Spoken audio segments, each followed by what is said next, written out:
Appalachian horror. This story takes place in the early 1990s. I was 18 years old and starting my new life as a college student. It was an exciting time to be away from home for the first time, and my best friend and I both committed to West Virginia University. We weren't the brightest, and were just going to college because that's what was expected of us, so WVU was the perfect fit. We chose to be in a quad room, meaning we would have two other roommates. Both were random, and this was a time before cell phones, so we wouldn't meet them until move-in day. Being from New Jersey, this was the furthest from home I would be, and the change from a New York City suburb to the middle of nowhere West Virginia would be shocking. Moving day came, and my friend and I set up in our room. Our first roommate joined us that day, and we all clicked really well. He was from a really small town in Western Virginia, and although we had almost completely different lives, this was someone you could tell would be a great friend. The next day, our other roommate came, and we all got to know each other. The story revolves around the first roommate from Virginia, so I'm going to focus on him. Throughout the semester, my best friend, the roommate, and I became a trio and would go out together all the time, and we all even shared the same friends. We really spent all our free time with each other. Things remained amazing for both semesters of our first year, and we really liked to keep in touch over the summer break. My home friend and I were so intrigued by the third roommate's stories of his hometown that we all agreed to visit him for a week over the summer and live with his family. When that time came, me and my friend hopped into my car and drove roughly 12 hours to his house. About an hour after passing through the suburbs of DC, we realized how remote Western Virginia was. When we would stop for gas or use the bathroom in these small towns, we felt like we were in an old Western movie. I have never seen so few people and so little urbanization. It was really eye-opening. We arrived at his house by dinner time, and when I tell you this town was small, I mean it. Each house was at least half a mile or more apart, and it took a 25-minute drive from his house to get to the center of town, where all the stores and restaurants were. Honestly, although it was an extreme change from what I was used to, I pictured this trip being a relaxing one, removing me from the hustle of the East Coast. 3 days into our 6-day stay, our friend wanted to bring us hiking through the mountains. I was really excited, as I have been loving the outdoors here and really wanted to embrace nature. We started our hike at around 9 a.m., planning to eat our packed lunches at around 11, and return to his house by 5 in time to eat dinner at home, and before it started to get dark. Midway through the hike, a little after we ate lunch, I spotted a no trespassing sign in the middle of what seemed to be nowhere.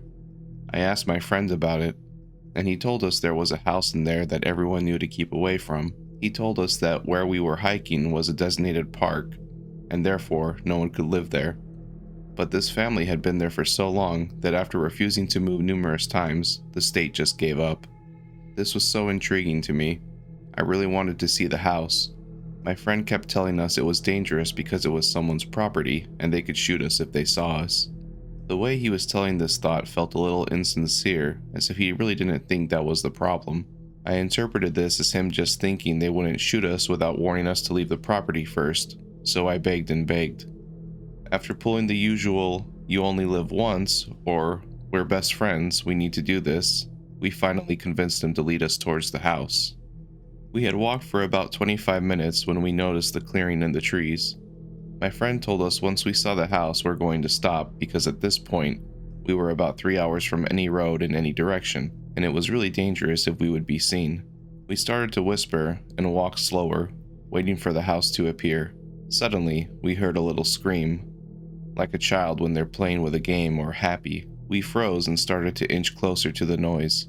Soon we saw an old rustic house that looked like it should be condemned, with rusting metal tools and wheels in the front yard, and then we saw a little boy running in circles laughing. We watched for about 5 minutes and noticed that the boy wasn't playing with anyone else. It was odd that he was just playing this long and intense by himself, but we didn't think too much about it. My home friend wanted to get closer, but even at this point I felt scared. The friend from here told us it was really dangerous to get any closer and that we should start heading back now, as it was around 2 and we needed to stay on schedule. My home friend wouldn't budge. He said he wanted to see if other people were on the property and what they were doing. We agreed to stay at our distance, but moved to the side to get different angles of the house and hopefully see someone else. That's when we noticed a tall, heavy man walking out the side door and scream at the boy. Not a scolding scream, but like an animal scream. This was a sound I had never heard a human make before, and I couldn't even imagine what it meant. The boy screamed again in this animalistic howl and ran inside the house. We all looked at each other like, what the fuck did we just witness? Then, like out of a horror movie, another scream erupted, but this time behind us. We whipped around and saw a boy behind us, probably 12 or 13. We were caught. My heart started pounding so hard I could feel it in my skull. Another scream came from the direction of the house, and we saw the tall man coming for us. He didn't have a gun though, so we all felt like we were about to get scolded and not killed. We decided to act lost and just ask him for directions. That way, maybe he would go a little easy on us. When he got close enough to hear us, we all started pleading with him, telling him we needed to get home soon and asking if he could help us in any way. He just began at us, and the young boy behind us pushed my friend forward like he was telling us to move. We started to inch up, and the tall man started to walk back towards his house, and we all assumed he wanted us to follow him. Now we are a couple of yards from the house, and the whole family went outside to look at us. There were 2 very old women, 2 middle-aged women, 1 middle-aged man, 3 young men probably in their 20s, and like 8 kids. We could tell they were all related, as they had this sandy blonde hair and deep blue eyes. No one said a word to us. We were so scared and confused that we kept pleading, but they didn't even look like they understood us. The tall man from earlier throws us a makeshift plastic carton of water, and everyone starts making their way inside. We took this as him letting us know that he wasn't mad at us, but it was time for us to go. We picked up the carton, and it was disgusting. The dirt on the clear white plastic stained it brown, and the water looked septic.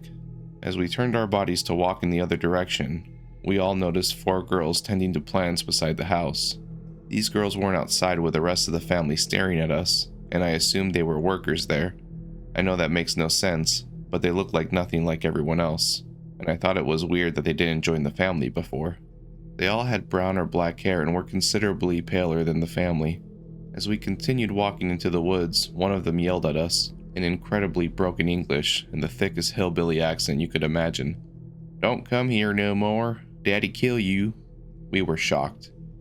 This was the first time anyone tried to talk to us. We yelled back that we were sorry and ran into the woods. It was around 3:30, and we were terribly behind schedule. Our friend's mom would pick us up at 5, but there was no way we would get back to the road in time. During the whole walk/jog back, we discussed what had just happened and how weird that entire affair was. We were all so baffled, and the local friend interjected that growing up, there were always so many scary fables about that house and that family.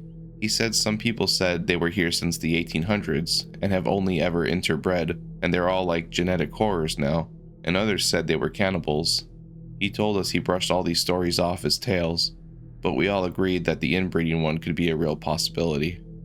Finally, at almost 7, we made it to the road where we could see our friends' moms, dads, and brother's car.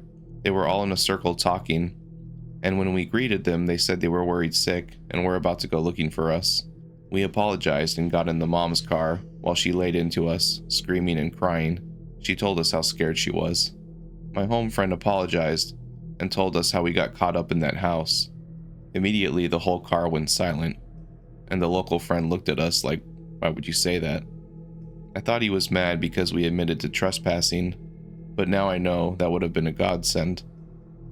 His mother said sternly, "You didn't speak to them, did you?" At this point, we just told her the whole story, and she sat silently the whole time, not asking any questions, nothing. She told us we'd have to go home tomorrow, cutting our trip 2 days short, and that we seriously put ourselves in danger by doing what we did. The next morning, we packed and got ready to leave after breakfast. The mood had visibly changed, and my friend barely spoke to us. I was still feeling a little cheated out of my vacation, wondering what we did that was so bad. We left a couple of hours later, and that was that. The next semester, we all decided to room together again, with the exception of a 4th roommate, which we tried for a new one. A couple of months into the semester, we were all drunk on a Saturday night and ended up talking about a memory from our summer get-together. With a lot of liquid courage, I brought up the event again and asked what we did that was so wrong. My friend tried to blow off answering, but my persistence and his inebriation finally gave us an answer. What he said changed me forever.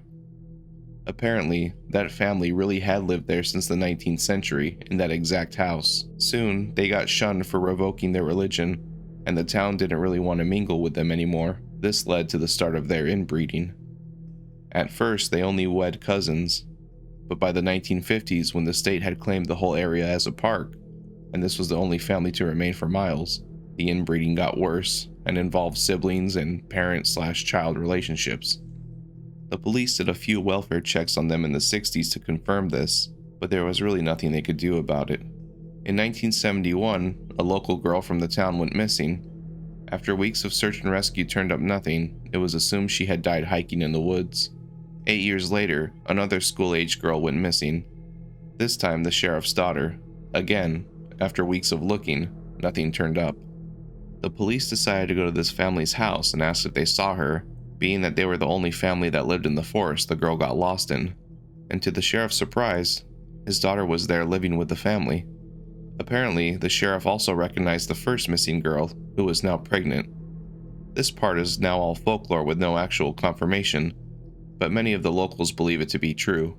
Apparently, the sheriff found out that the family was desperate for some outside breeding to help clean the gene pool and would kidnap young women and rape them. Luckily, the sheriff's daughter hadn't yet been impregnated, and the sheriff took her back on one condition. He had to allow the family to take young girls, mostly from other towns, and the sheriff would look the other way.